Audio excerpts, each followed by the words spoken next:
Good morning.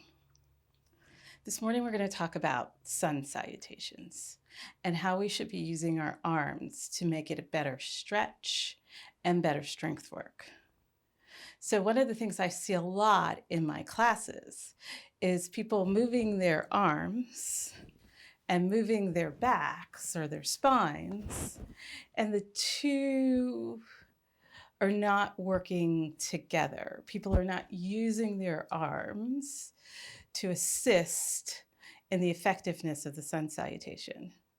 So we're going to put the arm lines into the sun salutation, and we're going to see how that goes. Now, I'm just going to stand up here to sort of show you a little bit further. So here are my arms, and they go back, and they have very little effect on my torso. But they go back very far. Now, here's my back pin here. Can you see that pinch, that little pinch right there? Right there. That is because there is a place in my spine that bends easily, and without any instruction or direction or resistance, my body will go to that place every time.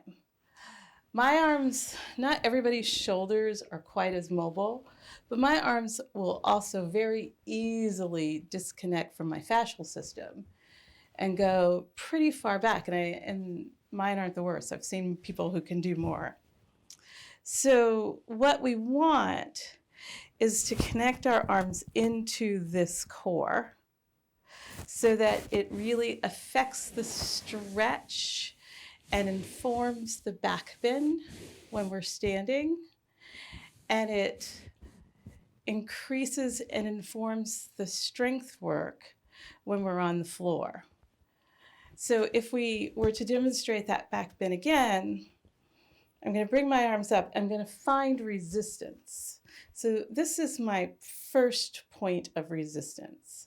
And in this point, I can feel a resistance here in my deltoids, and I can feel a resistance here in my back. Now, I can go around that resistance and just get back there, and I get that dumping that I talked about earlier. But I can embrace that resistance and work through it. And who hasn't had a yoga teacher tell them to go up and back? That resistance really facilitates that. So there's a little bit more work at that place where my back likes to bend than the rest of my back, but you can see more of my spine is involved. And if I work here, I get more. So the sun salutation moves faster than most vinyasa krama yoga. But you still need to go slow enough to pay attention.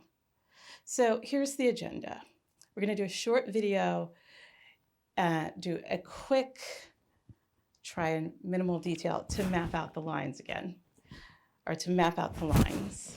Then we're going to do a video where we're doing the sun salutations, but not really talking about the lines, so that we can sort of lay down variations and modifications. We're going to use a lunging sun salutation. I may throw in the jumping at the end just so you can feel it. We're going to use a lunging. Lunging is how you get to jumping if you're doing it and cultivating the connections that allow you to be solid in your chaturanga and you're lowering down to that low plank. So map out the lines, go through the sun salutations and modifications so people know where they're working in their sun salutations. And then we're going to put the lines on and do the sun salutations again. And then hopefully at the end of that video, we'll be able to just run through it and see how it feels. Okay? that's our agenda. I'll see you in the next video.